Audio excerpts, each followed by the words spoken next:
Welcome everyone to the Final Point podcast. I'm your host Adriel with my co-host Josh in the building What's up? today.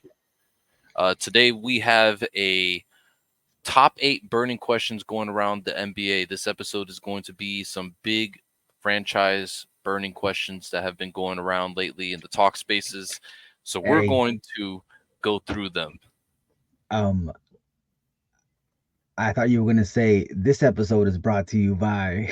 I was like, we got sponsors Not already. not yet, not yet. I'm hoping on a Heineken sponsor. I messaged them Yeah, through X. They've never gotten back to me, but maybe I thought one you were day gonna catch me off guard, hit us with a sponsor, that would be nice. But as of right now, Right. to all the will be sponsors out there, we have no Yeah. sponsors currently. Anyways, um, so Josh, I'm gonna throw a question to you since this question pertains to an area of your expertise. Uh, how long do the Celtics have? How long is this title window open? You guys got one. How many more you guys think you can get? Title window. So a lot's gonna rely on what I believe is Porzingis. Porzingis is the only one out of the main five. I want to say Tatum, Brown, Derek White, Drew Holiday, and Porzingis. Porzingis is the main piece of that because he's the one that makes it work.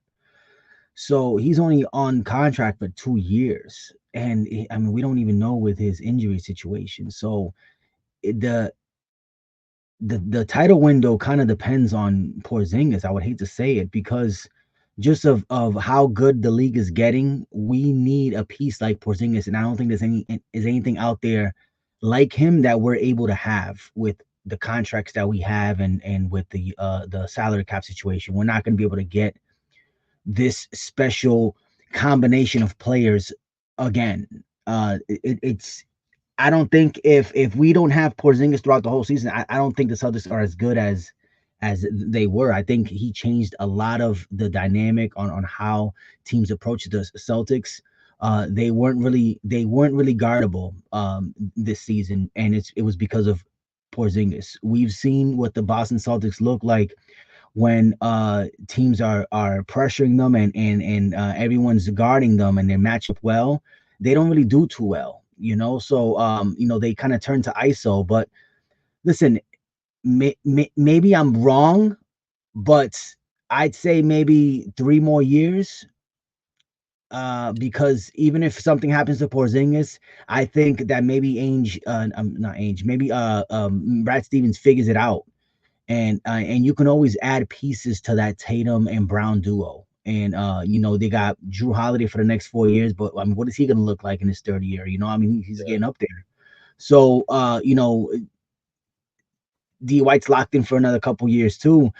Maybe you can plug in pieces with those with those two, and maybe get one more championship out of it, depending on how much better Tatum gets, how much better Brown gets. Is it the ceiling for them? I mean, I don't know. I mean, maybe this is not even them playing like to their limit. Maybe they have a little bit more. Yeah. I'm gonna agree with you with those 3 years. Maybe the three after Miami wins one. But yes, I'm with you on that one. Uh, the same thing. I'm gonna say too is yeah, You're out for of your sure. mind. Yeah. You're out of your goddamn mind. If you think that in between them 3 years it's gonna be like Boston, Miami, and then Boston again. No. I listen, I don't even think we're gonna listen. I'm gonna be honest with you. Next season is gonna be the most difficult title run for Boston. Repeating is so hard. No one's done it since the Warriors, and look at that team that they had. So it's gonna be so difficult to run it back. But if everyone's healthy, I don't see why they don't run it back. But again, it all depends on Porzingis. So I say 3 years. Maybe we steal one out of the next three. Maybe we get two more in the next 5 years. I'm being realistic. Two championships in the next 5 years. Yeah, I can agree with that. I mean, the team is going to be the team for I would say the next 3 to 4 years, anyways. So your core is still there. Uh, yeah, pretty much everything's down to Porzingis right now. If Right. And Porzingis can stay healthy, then it's a game changer for you guys. I will say though, I do think that once all these contract extensions start to kick in and everything starts to kick in, it will hinder you guys. However, this is why the NBA draft is going to be so important for the Celtics these next 5 years, because sooner or later there is going to be a point where you guys are going to have to hit the reboot button and redo all this stuff again. And just like how you guys nagged up Jason Tatum and Jalen Brown, you're going to have to go and hunt for the next duo, the next young core for you guys, and hey, it's going to help you guys as well with salary. So the right. draft is important too for these next 5 years for the Celtics. Adrian, I'm gonna enjoy these next 5 years. These next 5 years are gonna be some glorious years of being a Boston Celtics fan. Where I mean, for those of us that struggled during the 2010s, like shortly after we won, we were in a high and then we came crashing down. And there were some low years, so we're gonna enjoy these next 5 years of being Celtics fans. This is gonna be enjoy it because we don't know if it's gonna last longer than 5 years. Most likely either Brown or Tatum will eventually move on. I don't see them staying together past this contract, so And it is what that's it is. that. And I'm gonna touch on that quickly because I don't know why, but I don't know if you get the same sentiment. Maybe it's just me, but I always get the sentiment as if like the media wants to break up that duo apart. And it's very weird to me because I don't understand why. How does that There's help? How does that help the NBA and how does that help the sport by doing Yeah, that yeah, but please understand, this has been happening back since like for a while the now? the Jordan Bulls. They were trying to split up Pippen and Jordan. They were trying to split up Shaq and Kobe. Whenever something is working and it's working for the team and the team is winning, the minute there's one thing that's off, the media jumps on it. Social media, the social media era is not helping. But look at what these two have been through. A lot of trade rumors with Jalen Brown being the one that's going to be shipped out, and it's only made them stronger. So I mean, who cares what the media wants? We shut them up. We won.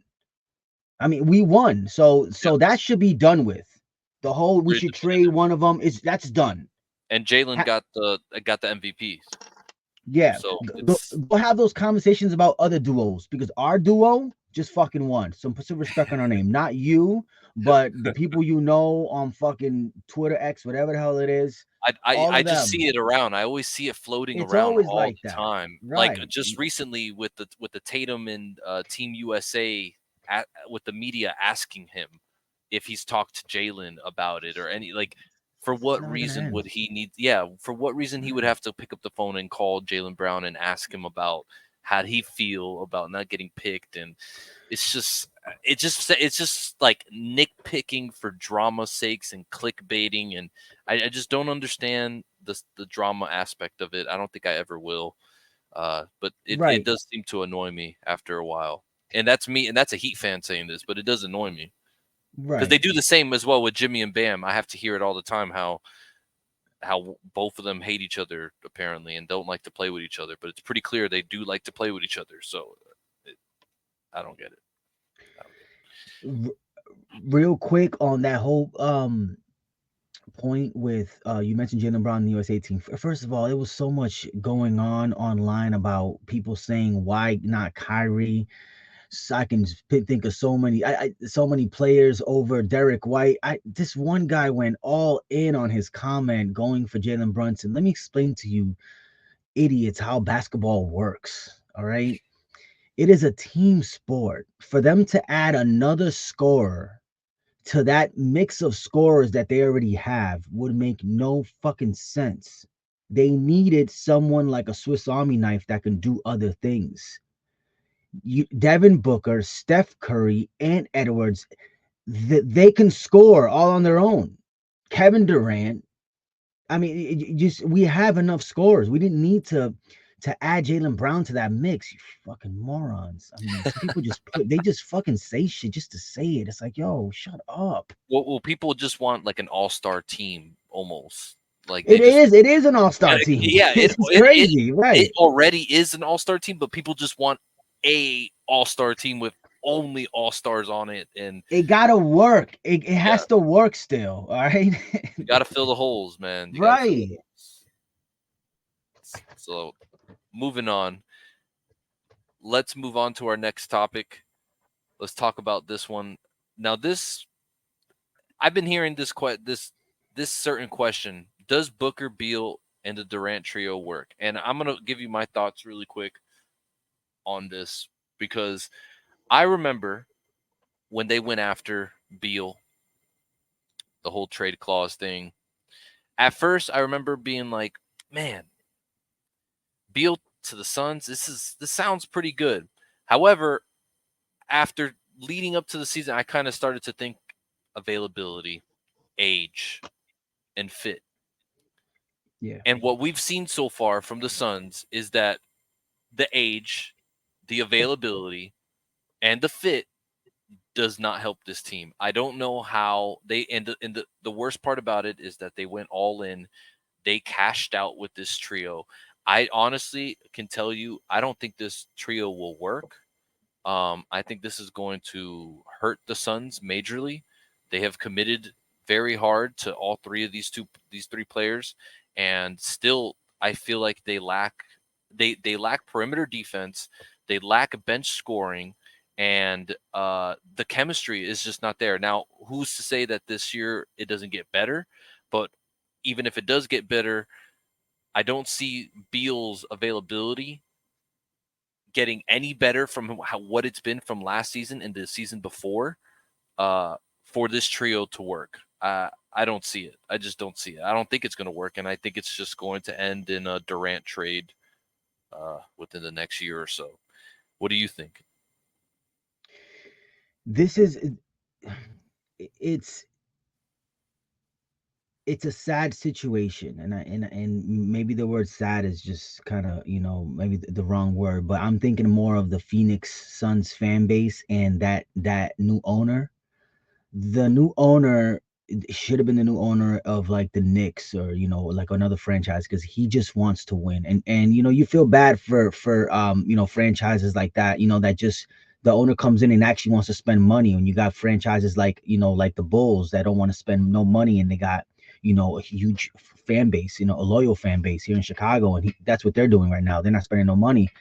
The Phoenix Suns owner just wanted to spend money, and it's unfortunate for him that, he just kind of sold the farm on this Bradley Beal deal and the Kevin Durant deal. They got fleeced, so they don't even have a future unless it, what they should do is actually trade Kevin Durant. But I don't think they're gonna trade Kevin Durant. But if I'm them, I trade Kevin Durant and find another team that was as desperate as they were to team up another superstar on another team. Hmm. Like in Cleveland, like send him over there with Donovan Mitchell, or even Yeah, send him with Jimmy, but with Jimmy it's gonna take probably Bam.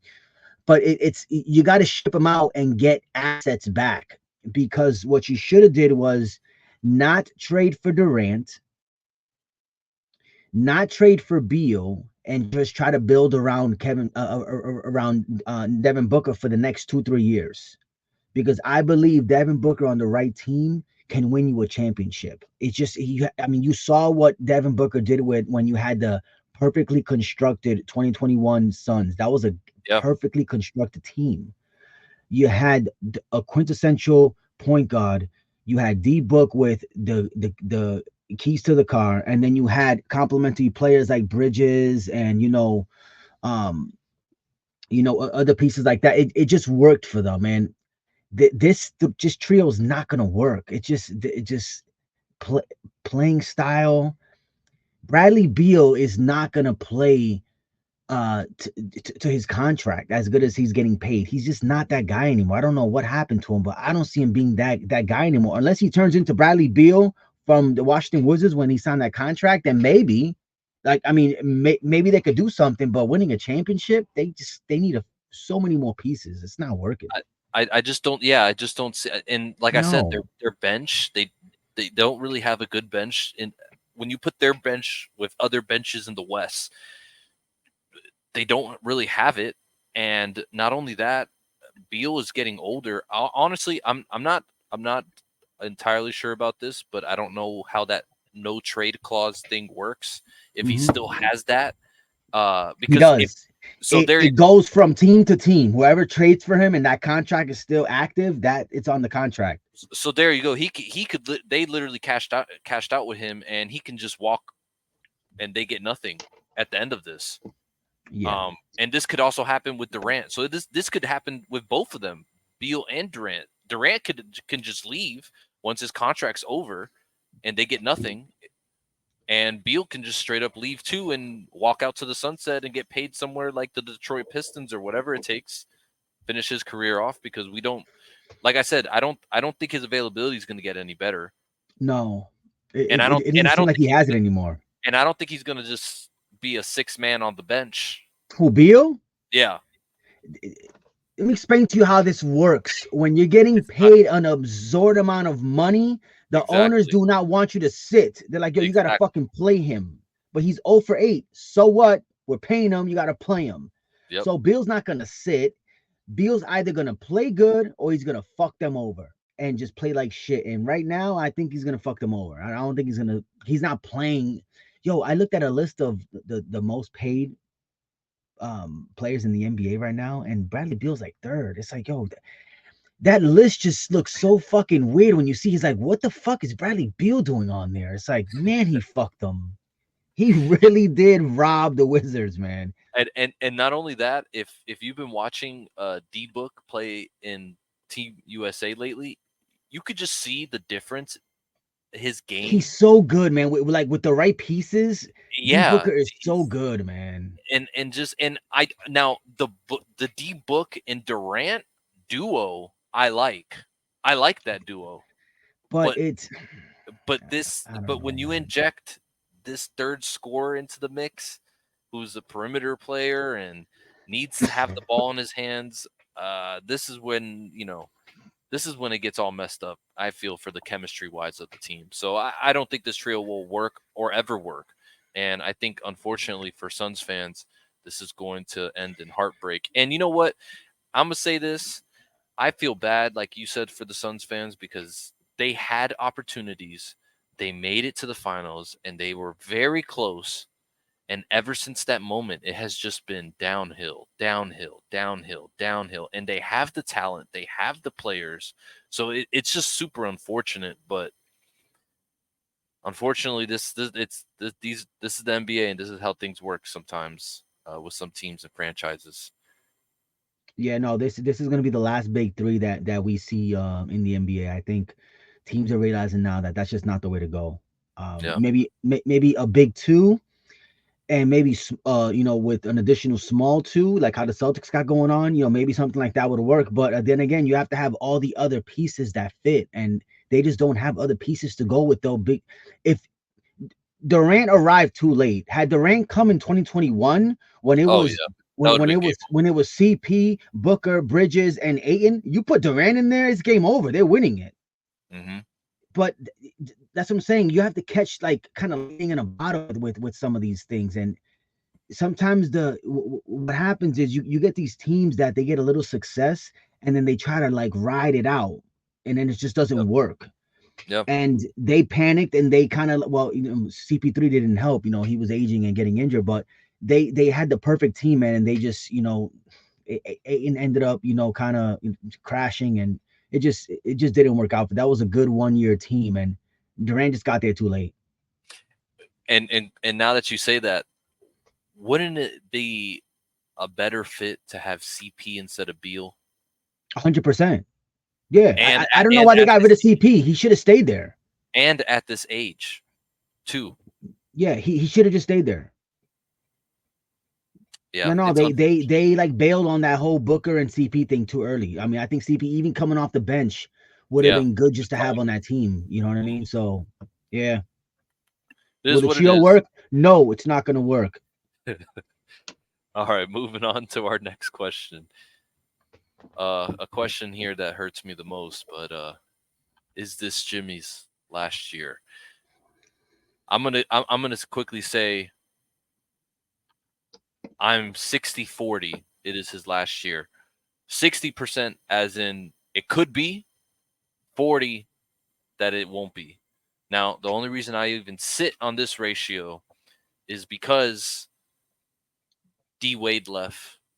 And if D Wade left, anybody can leave. Bam can leave. Anybody can leave. That's just how I feel. Now, do I in my head I can't even see Jimmy just packing his bags, leaving the cool gig that he's got here in Miami, and just going being a number two or finishing his career off at like the Detroit Pistons or some weird low end team. I can't see that happening. I really don't. Now, what I do think is going to happen is that he has a great season and Miami pays him and we just ride out to the sunset here in Miami. Whatever happens, happens. That's what I'm thinking is gonna happen. But I'm not trying to get my hopes up on that because as well, this could I'm not gonna say decimate, but this could pretty much lock in on this era of Heat basketball. If he does stay and they give him the contract, this will just lock in what we got going on here, and this is it. Um, so is it if it is it his last year? I'm not sure. It could be though. It could most definitely be his last year in Miami. It's gonna be his last year, and I'm gonna tell you why. Uh, the Godfather Pat Riley over there. He has a tendency of just knowing when to bail out on aging superstars. I got to correct you. You said D Wade left. No, no, no. D Wade wanted a certain amount of money. Pat Riley Yes, said no, and the Bulls offered it to him, and D Wade went to and he took Chicago it. with his Yes, shot knees and didn't do shit over there. But yes, Pat Riley turned out to be right. D Wade had nothing left, and he wanted that Kobe Bryant type contract, that LeBron James contract. And listen, I think Pat Riley should have gave it to him, but that's more of a reason why I know it's probably gonna be Jimmy's last year. Pat Riley don't give a fuck about none of that shit. He's trying to win. I He should have paid D Wade the money he wanted just to keep D Wade there because of just for the principle. He brought you exactly. a championship. He brought you three. You should have just paid him. So The pay if he didn't cut. do that, if he didn't do that to D Wade, who the fuck is Jimmy? Yeah, Jimmy ain't won no titles. yeah, Jimmy's been playoff Jimmy. That's it. Jimmy's exciting. He's a fun player to have. He is a fan favorite. You know, the Miami faithful ride with Jimmy. Even when he don't do shit, you guys ride with him. Pat Riley doesn't hear none of that. If Jimmy doesn't at least make it to the finals again, which is not gonna happen, he got to go through us. Of course, Pat's gonna bail on this. And another thing is that that comment that Pat gave in the press conference about telling Jimmy, you know, yeah, hey, if you're not playing, you should shut up. That says a lot. You don't talk to your superstar like that. You don't talk to your franchise player like that. I don't see him talk like that about Bam. You yeah. know, I don't think. Listen, I think Pat Riley is over the Jimmy shit. I think you guys, unfortunately for Miami Heat, y'all love Jimmy more than Pat Riley loves Jimmy. I It's his this is last what year, man. This is it. this is what I think. This is what I think. Honestly, this has been the most lenient Pat has been with a player, is because they really do let Jimmy do whatever he wants. If he wants to take the night off, go No, ahead they and let him take do the what he night off. wants when he's winning. Listen, when you're No, winning, everything smells period. great. I think period. They let I him know, do but that whatever he stops this wants. year. That's what I'm trying to say. Pat Yeah, Riley this year with that comment exactly. that shows that it's not like that no more. Pat's like, listen, shut up if you're not playing. That Yeah, says a lot. That's your no, GM. That's your GM and president telling you that. and that's the thing too. It's I think just also the way how Jimmy is and how he conducts himself. I believe that Pat is also vice versa, the same type of personality that Jimmy is. So I do think that maybe behind closed doors, this is how they talk to each other. Maybe, but uh, I do feel that the organization is probably going to put some pressure on him this year. They it does seem like it. They want him to take this regular season serious. That's all it and is, dude. All he and, has to and do is exact play. yeah, that's all that everyone on, and everyone's not asking. If you ask any Heat fan, no one wants Jimmy 30 points per game. They want Jimmy like just actively engaged in playing, because he does have the from last season. We have seen that there are games where he just looks like his body language is just not really there, and he's kind of just playing but not really playing. So it seems like this year they're putting the pressure on him. It's a contract year, which is why I believe that he is going to hold his own, and he is going to conduct himself and have a great season this year, and he will ultimately get paid and stay in Miami. However, I am not going to hope for that because, like you said, um, I don't think Pat is going to hold on to any emotional attachments anymore. I think they've learned their lesson from horrible contracts in the past and dark ages of Heat Right. basketball, and I don't Yeah, think they want man. to go down that route anymore. So I do, and this is also the other thing. You got a franchise player already in Bam, and they probably are going to. I feel like after this year, the shift is going to go from Jimmy to Bam.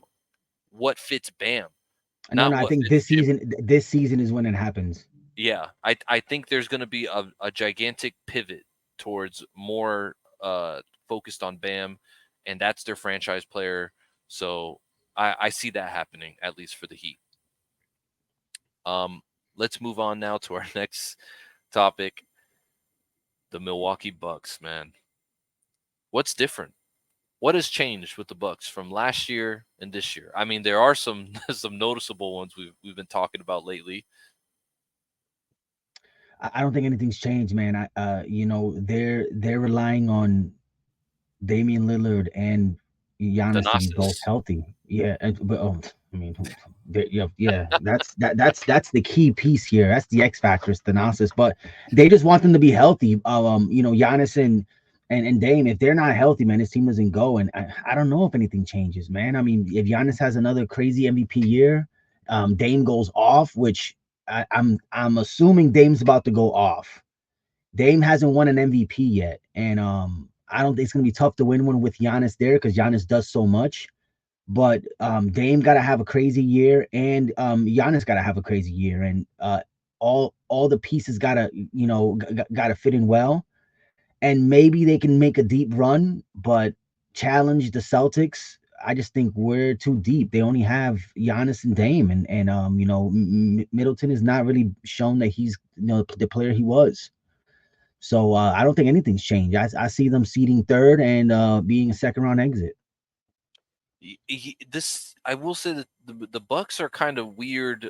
Ever since they acquired Dame, not that it's Dame's fault, but it just seems like there's this like stagnancy where they want to hold on to old, but they also want to move to a new, kind of to like a new generation, a new era of Bucks basketball. But they're kind of stuck in this middle place between what we've already had with what we want to add, and it just seems like something needs to change. And I do think from last year, from what we saw, perimeter defense is where they're lacking the most. Yeah, They need some athletic, versatile wings.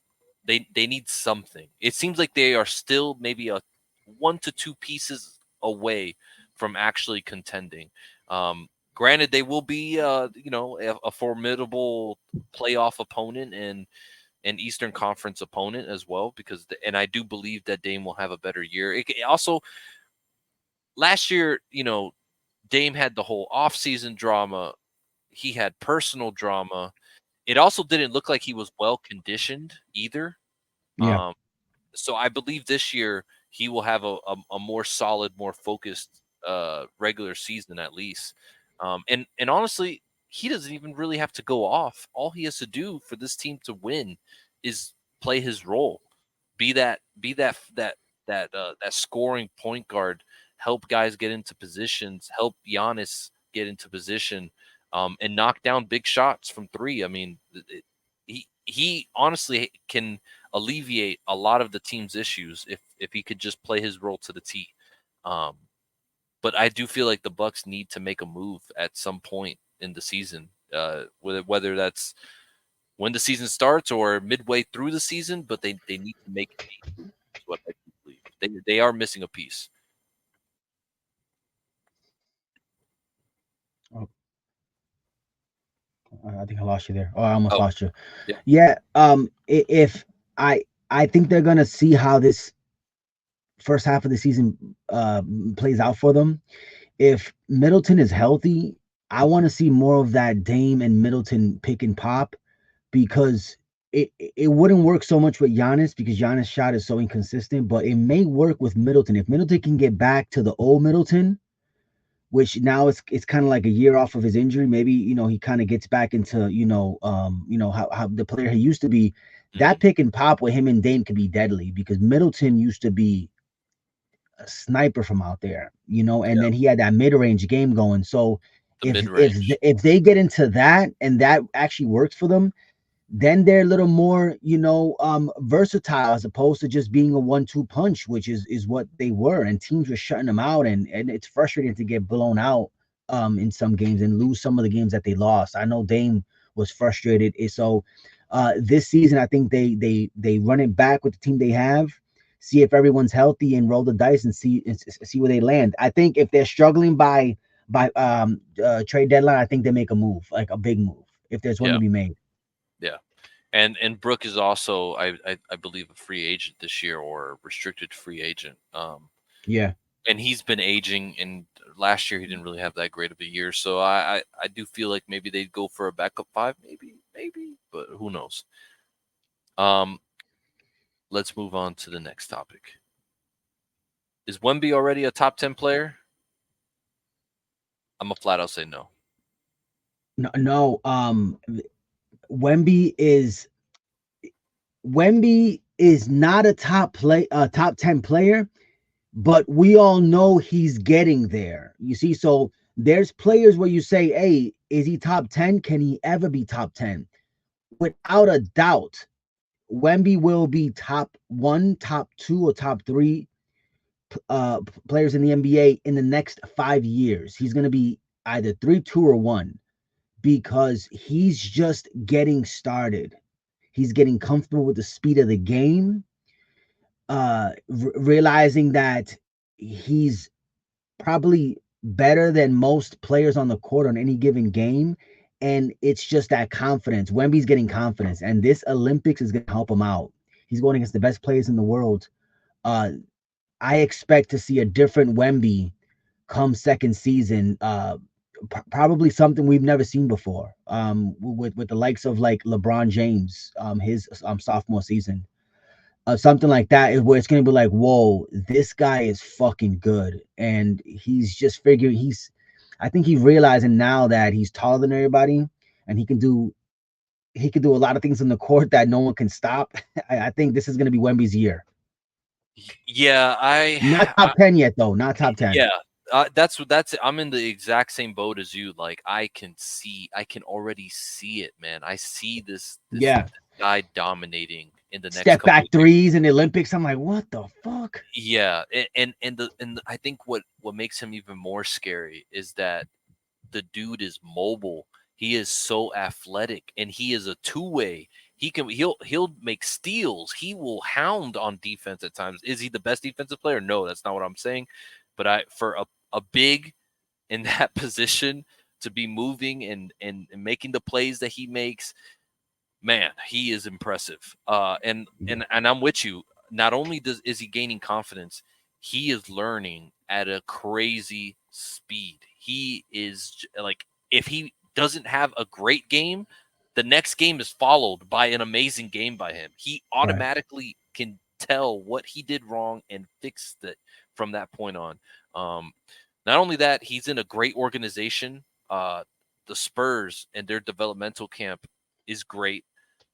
He's only got good people around him. And like you said, Olympics, not only Olympics, his new veteran point guard, Chris Paul, who is proven. I mean, he has everyone that he needs to be successful around him.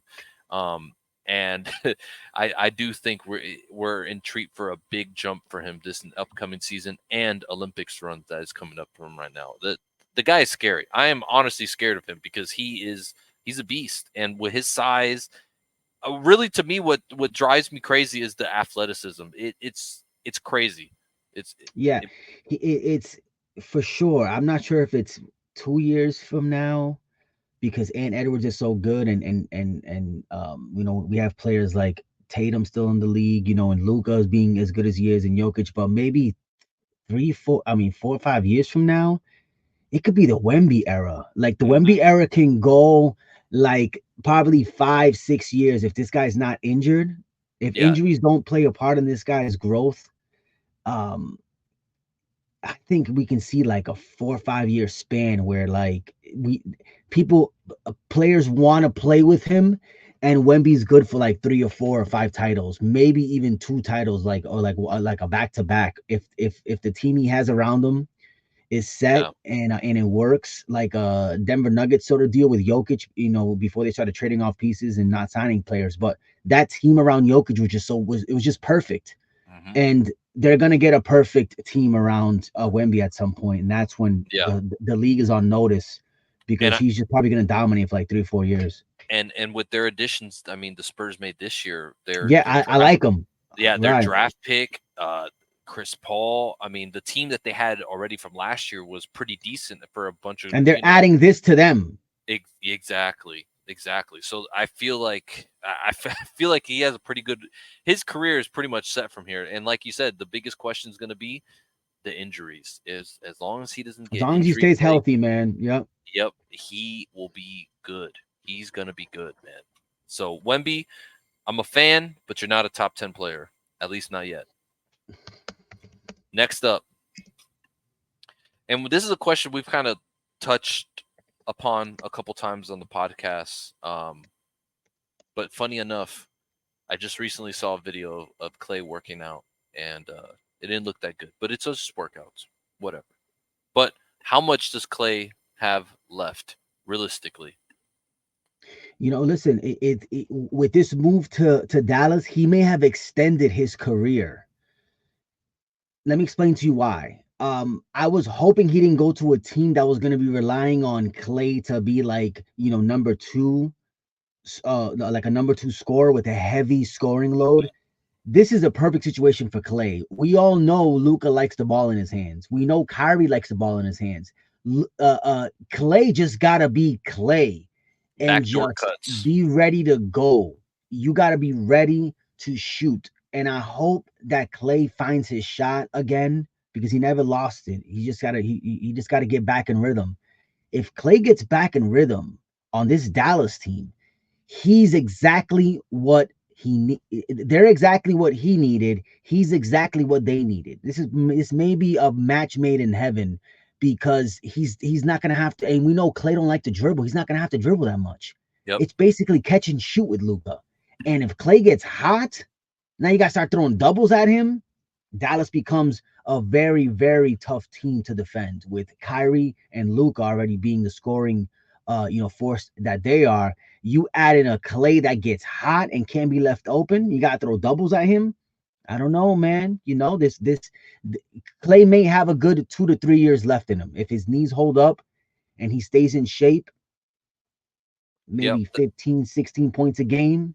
Maybe That's all he's he good has to for do. a couple 30 points, maybe once in a Mhm. while. If he gets hot with two dribbles, 37 points, who knows? Yeah. I mean, I do think there's still, uh, you know, gas left in the tank for him. I'm with you on the same point. 2 to 3 years is all I really see Yeah, from which him. is his contract. Yeah, and I mean, that's all we can do. At least with Clay. And like I said, backdoor cuts, catch and shoot. I mean, this is all Clay needs to do really for the Dallas Mavericks. Make big shots, space the floor, which is what they desperately need is a floor spacer. Um, and they don't have Timmy Hardaway Jr., so he's gonna take most of those shots anyways. Yeah, right. So they lost Derek Jones Jr., Yep. Jalen Green also, or Hmm. was it that Jalen Green guy? Uh, No, Josh Green. Josh Green. Yep. Josh Green and Tim Hardaway Jr.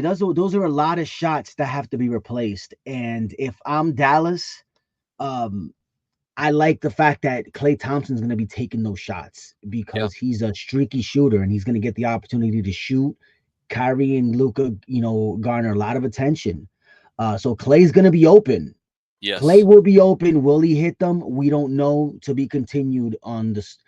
Have we seen the last of Klay Thompson? Will we remember him in one of those weird scenarios like, man, I remember Klay Thompson, he played for the Warriors, and like, who else did he play for? He played for another team. Hopefully it's not like that. Yeah. Yeah. Hopefully we remember the Dallas Clay era. Yeah. Because he is a great shooter and one of the best players ever. Right. So So let's see how history plays out. yeah, I'm rooting for you, Clay. All right,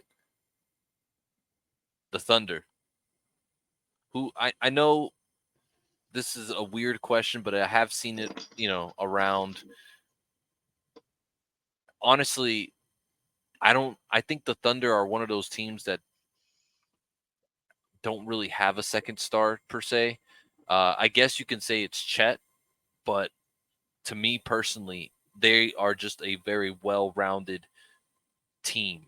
Um, kind of in a sense, if you want to put it this way, they're kind of like a very young version of kind of like what the Celtics got going on right now. They have a very well-rounded team with a solid superstar and really good I guess per se, we can't really say superstars yet, but you know, very good all-star potential teammates. So that's how I feel, at least with the Thunder. It's without a doubt whether the second star is here, if he's arrived, but we know who's coming, and that's Chet Holmgren. Chet is the second star. His If you forget, he's so young. This is his only what, third year or second year? Second, Um, Second year. He's gonna arrive. He's gonna figure it out. And Chet is really, really good. We haven't even seen his full potential yet. And he's the perfect Robin to Shay's Batman because he plays off of him so well. And if they can get that pick and roll down packed, that could be a dangerous weapon they can have, to make a deep playoff run. They have the right pieces together now. Jalen Williams is right behind Chet though. yeah, If that guy's Chet don't real get too. there in time, Jalen Williams will get there and be the second star because Yeah, Jalen Williams showed us that the Thunder picked the right one in that draft. yeah, they did. They didn't They got they a didn't get steal that one. draft wrong. Yeah, he is a baller. He's a big shot taker. I mean, the kid's playing with confidence. Maybe they have a really big superstar in Shea and just two small ones with Chet and And Jalen Williams, and there's nothing wrong with that because they got the other yeah, pieces. They got the other pieces to go with it. and So Jalen Williams does so much on the he backcourt. He does. is on ball. He is up with bigs. I mean, he's a player that plays bigger than what he really is. He'll be battling down there for rebounds. He And is a monster. yeah, and the Isaiah Hartenstein Oh my God, we didn't even. edition, that is gonna be so huge. People don't realize, or maybe they do, and I'm just stating the obvious here. But the biggest problem they had was that Chet Holmgren was getting abused down there with on the glass. The other Jalen Williams used to help sometimes, but he was getting manhandled, and Isaiah Hartenstein is gonna take care of that. He's gonna carry the heavy load of crashing the glass. It's gonna give Chet Holmgren some space. He's so crafty in the paint. Now you got two of them to worry about. People are Yeah. underestimating this Hartenstein addition, man. The Knicks may have fucked this one up. And Yeah. that's just typical of Knicks, so I'm gonna laugh at it because they're such fucking idiots. They really, they might have fumbled this one a little bit because you don't. If I'm the Knicks, and even if I'm gonna go into the second apron and luxury tax, I don't let Isaiah Hartenstein get away. Because you kind of had a diamond in the rough there. He really carried them through those late playoff games. And not He only was that, a beast on the boards, man. And now yeah. OKC has that. Come on, man. And not only that, uh Hartenstein is just scrappy. I mean, he's rolling constantly. He is offensive rebound battling. Uh, the guy is always on top of his game. I think this is a great pickup too for the Thunder. This makes their team so much more dangerous than what it really is. And yeah, that's how I feel about that. At least with the Thunder, I think the Thunder are just like your Celtics. They're well off. They Yeah, got a they are. great future. OKC and Boston in the finals, 2025. Lock, lock it in. Oh man, I turn into a Thunder's fan so fast. That's fine.